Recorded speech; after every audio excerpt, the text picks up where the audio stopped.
Thanks.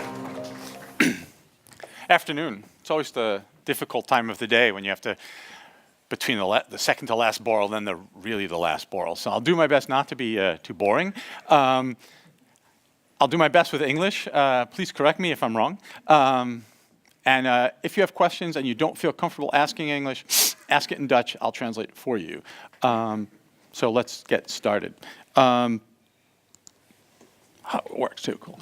So I looked at the agenda and I didn't see if anybody from Delft welcomed those of you who are guests here yet. I don't know if that happened. John, did that happen? No. Okay, so with this, my official welcome to the TU Delft. It is the end of the day. I'm sorry it came so late, but you are welcome here. We're glad to have you at the campus. And I'm just going to tell you a little bit about who we are before we get going. I'll give you also some context for this whole story about service management and why it's important to us. So yeah, who are we? We're a world-class teaching research university. We've got about 23,000 students growing towards about 25,000 students. We have about 2 million online students at this point in our edX environment. Doesn't have very much to do with our service management story, but it does tell you a little bit about where you are. In terms of the quality of what goes on here, some of our schools are number 1, number 2, or number 3 in the world for education. Think on things like water management, architecture, aeronautical engineering, all top class in the world. And as overall as an institution, we're ranked about, on the QS scale, which is kind of important to us, we're ranked about 50 out of, about 800 schools. And you can imagine the schools above us, those are the MITs, the Stanfords, the Berkeleys of the world, the Oxfords, the Cambridges of the world. So we consider ourselves to be in a pretty good community, let's say. We have, aside from the students we have about 6,000 staff members, and we have another, I guess, about 4,000 external people that come in and have something to do with our environment and need help from us on a day-to-day basis. What's the role of IT? The Dutch word for it is ontzorgen. It's to take away all the things that aren't important for the primary business. So what is the role from IT and FM? And I'm the director of both of those things. It wasn't enough that I just had IT. They also gave me FM to do. I'm not sure exactly why they did that, but they did that to me, and I guess I'm happy with that. I am happy with it. Okay, I'm C from Anne-Marie, I'm happy with that. Okay, excellent. Anne-Marie says I'm happy with it. No, it's a good thing. I'll get into why it's a good thing in a second. But our department is responsible for taking away all of the problems that people have with the logistics of their life while they're on the campus. When someone comes here, we want to make sure that they're coming to the campus and not having to worry about where am I getting food, am I safe, is it going to be clean, where do I put my bicycle, all those things that are not part of education and are not part of research. Our job is to make sure that those are almost not visible, that people can seamlessly come, stay here the whole day from 8 o'clock to roughly 12 o'clock during exam periods, 2 o'clock in the morning, and really spend their time in a useful, productive way. And let us take care of all the rest. It's sort of like that Disney thing, that with the service and the bell and whatever. No. Anyway, this is when you have kids. There it goes. So what does that mean? As I said, that's taking care of things so when a professor walks in a classroom, they're not thinking, okay, how do I get my presentation on a screen? Or how do I make sure during a meeting that my food is where it ought to be? How do I make sure that a room that's reserved is really reserved and that the food comes to the right room? All of those kinds of things are the facilities aspect, and from the IT side of things, IT is a utility. It needs to be there all the time, always, whenever you need it, even when you're at home at night. So those are the things we try to do. But where were we when I came here 3 years ago? Well, we were an organization that IT and FM weren't together. IT was very ensconced within itself. That means enclosed within itself, very internally focused. FM was working towards becoming less internally focused at that time, but still pretty much in its own silo. We didn't have really integrated services. We had service desks, a very decentralized kind of communication in every office, but they all worked in every building, but they all worked in a different kind of way. And next to them, we had student information desks, but they were linked, but not linked all the time. They did use a similar system, but FM, the facilities group, didn't use the same system always as the IT did, and some used paper and some didn't. There were all sorts of different mechanisms of tracking things, and we realized that in order to try to bring that together, we needed to do something about those problems. In terms of operating by best practices, I think it's fair to say that when I came 3 years ago, IT worked with best practices. They were using basically the ITIL-based practices, only not efficient. There was a level of inefficiency there. I think it's also fair to say for the facilities management, the FM team, that they also were working to best practices, but also not optimized. And there was hard to get good management information that would allow managers to effectively motivate people or change people's behavior. So there was work to be done. So what did we do? We took a look forward and said, how do we want to operate? And not just how do we want to operate as FM facilities or IT, but how do we want to operate on the whole? As I said, our mission is actually to make sure that researchers and people who are getting educated can come here and get educated and can do their research. Well, there's more than just making sure my room is good and making sure that my food is in the room where I'm going to have my meeting or something. But there are also high HR issues. There are also financial issues. And what we realized is we need to move towards a vision of one-stop shopping, towards integrated services, so that no matter where you go in an organization, whether you go to a service point in one of our organizations, which is a reception desk in a building, or you call us up or you click on our site, that you should directly get to someone who's going to help you, or at least someone who's going to take care of your problem and get it to the right place. Okay? Not everybody can solve an HR problem, but anybody can take an HR problem and either get you or point you to the right place, so that you're not getting pushed from, oh, it's an HR problem. No, it's not really an HR problem. It's a financial problem. No, not really. You really need to go talk to the facilities people about that. And by the time you're done, you're like, I don't really care anymore. The issue's either solved itself or you've just given up all hope and you just walk away crying sometimes. And that's not what we want. We want people to come here and feel at home, right? And at home, when there's a problem, you solve the problem. And when you come to the campus, which is your home for a good portion of the day, we want you to come and feel like your problem's picked up, it's serious, and it gets solved for you. So, as you see, we moved to an integrated service model. We moved to the concept of self-help. We have all these people, and they have PhDs, and they have master's degrees. They really ought to be able to solve the problem themselves. I mean, these aren't dumb people, and they should be able to fix the things themselves, but you need to give them tools to do that. So not everybody can find the right form. Not everybody knows where it is. We need to give them tools that allow them to do that. And the third category, what I have here is what I call customer intimacy. Very often you'll hear people when they do a service management talk, and they will talk about, well, we made ourselves efficient, and so we centralized our help desk. We took all those help desks in all the buildings. Really a dumb idea, really inefficient, lots of extra headcount. We're going to all put them back in some sort of call center, and we're going to really help our people out from a call center. That is not the TU Delft. That is not where you are. Our colleagues, I don't use the word clients. The team members here will tell you I don't like the word client. The people who come here are employees. Yeah, they're employees. They're not clients. They don't really have a choice. If they want to work here, they have to come here. And our students, if they want to study here, have to study here. And they don't really have a choice. Once you start studying here, it's not like you can say, well, you know, today I don't really feel like I like the TU Delft, so I'm going to go to the TU Eindhoven today. You could make that choice once, but that's it. You're not really a client. You're a student. You're here. You have responsibilities here. You have also rights here. And because you have rights, because you are a colleague, we owe more to you. We owe a higher level of service to you than we do to a client who can make a choice and go somewhere else.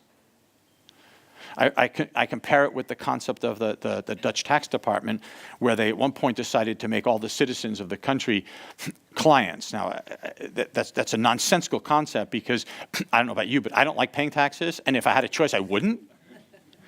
So I'm not a client. I don't have any choice. There's no issue in it. I'm a citizen, and as a citizen or a resident, and as a resident citizen, I have a right to expect from that agency, their organization, a certain level of service, and actually a higher level of service than as if I had a choice, because they have a requirement to do a little more, or not a little more, a lot more actually, to help me out. So my team has a requirement to do a lot more than as if we had clients. So we don't have clients here. We have students and we have colleagues, and we have some external people that are our contacts, let's call them. And we want to have intimacy with them. We want them to feel like when they walk into a building and that's where they work every day, that's their building. and not I call somebody in a far-off place, maybe India, and maybe I get helped. No, you can always go to a service desk in your building and you will be helped. And so our model of services, service management, is very decentral. There are, I'm going to look at Janneke because I forgot all the numbers now, but we have 10 service desks, 4 SIDs, right? Something like that, yeah. So, and they're spread out over the campus. And you can go to any one of those. But if you walk into AV, Elektronische Wetenschap and Information, so it's electrical engineering, math, and computer science for those of you speaking English. If you go into that building, the people in that building will not talk about the service desk. They talk about my service desk. That's the place they go to get help. That's where they call when they have a problem. And so our system, whatever we do, needs to account for that personalization. And as the CIO, I want that personalization. I'm not going to look for economy and economics there, and I'm not going to crunch on that, because that closeness with our colleagues and our students is really important. It's what makes us a different kind of a university than other universities. So I've killed that point. So, sorry. So what do we need to do in order to make this work, be decentral, and meet all of our goals, was to figure out how we could integrate our processes, how we could integrate our systems, keep our decentralized approach, and still get some sort of scale sizing in here so that we could at least get some efficiency out of it. And at the same time, make sure that we're not sending people all over the world to get help. Because that's really the worst part of it. If you end up there, then you're in the worst place to be. So we looked at the problem, and when I say we, I'm standing up here and I'm talking to you, and I'm going to get the credit for having this great organization, but I really did almost nothing, actually. There are a whole lot of other people, lots and lots of other people, who did a lot more than I did and made this all happen. I just get to take the credit because I'm the CIO. And so what we did when we sat around and we talked about it was we discovered we really have to address the people in this. We have to look at the technology we're using. We need to look at our processes. And in doing so, we were going to need a system and a partner to help us think about that and to help us correct that. And that was the journey we started. So when we talked about, okay, I believe in the program it talks about best value procurement, and this would be a best value procurement speech. This is where the best value procurement part of the speech comes in. We needed to look for someone who was more than just someone who could say, okay, we need to buy software. We need to buy a commodity. We weren't looking for a commodity. We were looking for the thing that would best fit us and best help us get from where we were to where we wanted to be. So, finding a partner. What do? We went out and we looked at how can we do this? How can we find somebody, how can we find a partner that's going to help us get further than where we were?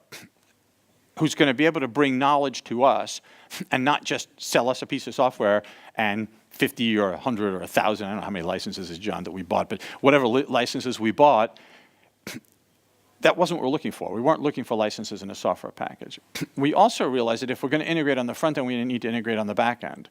So we need a partner who's not just going to come in and talk to us about ITIL processes and service tickets, but is also going to help us figure out how our building management works, how our facilities works, how our IT works, but also is in line with, okay, there are processes for HR and finance that we're also going to get into this, and the party that we choose needs to be able to help us get there. So those of you who know that the tender process, that the traditional tender process is you sit around with your team of 100 people and you write out a huge list of requirements that you want to have, and then you have the real requirements, and then you have sort of the wishes. These are the kinds of things we'd like to see, and then you have some other non-decidable issues in your European tender, and you send that out there, and it's basically a sort of dice game. You throw it and you get a party that's going to help you, and you get into some sort of measuring system, and it becomes a real drama to try to get what you need. And at the end of the day, sometimes you have what you need, sometimes you don't. In the end, there's general unhappiness on all sides of the process. That's been my experience with it, unless you're buying a commodity. If you're buying a commodity, if you're going out to buy printers for your campus, printing is a commodity unless you're going to get some services out of it. But in general, it's a commodity. If I'm going to buy hardware, PCs or laptops or monitor screens or keyboards, you can put your list of requirements down, you can put a few special things that you might want out of it, throw it out there, and the cheapest one is the one you get, and that's great. But this is not that story. we needed someone who could come in and bring in best practices and knowledge that we didn't have. So we decided to go the best value procurement route. Now, the best value procurement route is an interesting route because it allows you to do a sort of European tender process on the front end and then get down to a group on the second phase where you can actually do sort of pilots and get a feel for what kind of person is this and what can they deliver and what kind of project can deliver, what knowledge do they have. The downside to it is, in all honesty, we as TU Delft, we're not really ready to do best value procurement. It takes quite a bit of knowledge and experience to do it. And we ended up having to hire in a consultant to help us just get through the best value process. So for those of you who are thinking, oh, that sounds really cool, best value will really help me get where I need to go, we're going to do that. Great, but you're going to need some consultancy help to do it the first time, and maybe the second time, and maybe even the third time. Because it's a completely different way of looking at European tenders than we're used to as just general tender process. But the good side of it is they come in, they look at your process, and you get to evaluate the company you're working with. You get to see how they handle your problems, and you get to see if that's in line with your expectations. So we did the best value procurement process. We hired an external consultant, a neutral consultant, so not from the other party, not from our party. In the end of the day, I think our consultant helped not only the TU Delft, but I think helped TOPdesk also get through the best value procurement process as well, which is good because sometimes the offers don't have that experience either, and it's a good experience for them as well because it's an up-and-coming tender mechanism. It worked really well. We ended up with TOPdesk. I think that's my next slide. Yeah. There we are. We ended up getting TOPdesk, choosing TOPdesk for a number of reasons. The presentation and what they did were really in line with our expectations. Their prior performance was good. We knew of them. We had experience with them. And they had the best practice up two fronts that were really important to us. One was facilities management and building management, which was really important for us. And the other was they were really, really good at IT service management and ticketing. And the third part was, which wasn't really obvious to us, I think, on the first part, but later became obvious, was they had a really good portal system connected and they could really facilitate this self-help one-stop shop, which sort of came along halfway through this process that we decided we're really going to do integrated services full up. And so that all came together in the choice for TOPdesk. A thing about best practices, when you talk about this, I'll caution everybody, if you're doing this sort of process, you're doing the service management integrated services thing, be careful with best practices because best practices are an interpretation and are people's interpretation of it. And it's very good that if you can make sure that your interpretation of best practices is in line with the best practices of the other parties. That's a good thing up front to sit down and talk about. We learned it.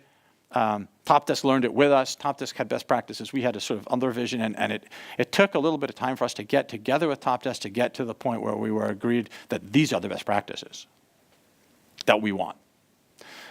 So my advice going out of here, or lesson learned out of this would be make sure that you get up front what best practice it is you want. Because ITIL is just a book on a shelf and doesn't really work if you just look at it that way. And the software has a best practice built in, but sometimes you want something that your best practice is slightly different. So you need to make sure you're in line with that. So that'll be a lesson learned out of this. So we ended up with TOPdesk. It was a very good choice, and we looked at, for the IT service management, didn't doubt a second that was going to work. The Zork and the concern for us was really the facilities part of it. And we learned there that it was pretty much what we needed. It was pretty much covered everything we expected to cover, and here and there we needed to add things to it. And that's the other part of best value procurement. You go in, you know pretty much what you're going to get, but you don't know 100% because you haven't specified it 100%. And so you have to be open in best value procurement to the fact that, yeah, TOPdesk covered a whole bunch, maybe 80% of what we needed, but there was 20% that wasn't there. That's not bad, but we had no way of knowing that. And TOPdesk had no way of knowing, to be honest, to be fair to TOPdesk. TOPdesk had no idea to know we needed that. So it was really a discussion, and that's what best value procurement offers you the opportunity to do in your tender, is to have that discussion with each other and to act as partners instead of supplier and delivery. And that's the key to best value, is you end up with a partner at the end of the deal instead of a commodities supplier. So, great, you do your best value procurement, you have TOPdesk. And then you have a software package and a partner, and your processes are no different than they were yesterday. And the message here is that's when the work really begins. We chose TOPdesk probably a year and a half ago, and it's been a real journey to get to real service management integrated services.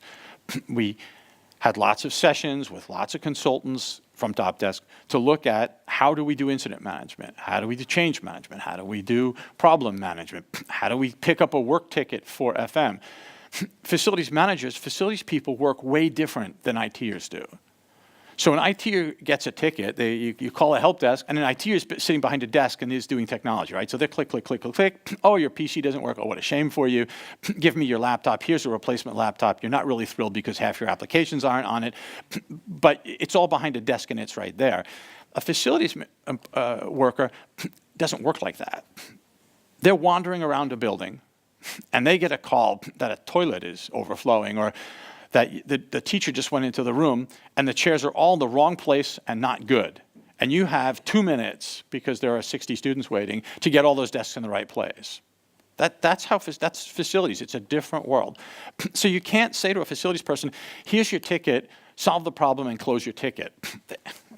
Ticket? What are you talking about? I just got a phone call from someone, and I'm going to run to room whatever, and I'm going to move a bunch of chairs and desks and stuff around and make sure I do that within 2 minutes so this class can go through. That's their life. Or I'm going to run to a bathroom that's broken, find out that it's a total mess, not be able to do anything about it because I'm not the cleaning person and I'm not the plumber, and I'm going to have to report it and make sure at least it's closed off so nobody walks in there and gets messed up. So they live in a different world with different requirements and different priorities, and closing tickets and opening tickets is really not their thing. Right? They just don't do that. So if you're going to use a system, you need to say, okay, well, I'm not going to build the system as if I were an ITer for FMers. You need to remember that this system has to have the flexibility to support that facilities person on the floor. So we need to give them an app or something so that they, on the fly, on a smartphone, can do it, or that there's another mechanism, whatever mechanism you choose. But you need to think from the employee work perspective into your ticketing system, and not, I have a ticketing system, and now I'm going to force all my FM people on the end of the day to take 100 sheets of paper and go close them all out on a computer. That will not work. And so part of the journey is, how can we give these people a tool that really helps them on the floor, in their job, and doesn't get in their way? And these are the things that we threw at TOPdesk and threw at the people from TOPdesk and said, it's a great system, but it doesn't do this. Make it do this. And I don't think we ever got a no. Sometimes we got it cost a bit, but we never got a no from them. They always thought with us and worked with us through the process. Sometimes that was a difficult process. Sometimes we caused the difficulty. Sometimes they caused the difficulty. And that's what this is. This is a learning, growing process.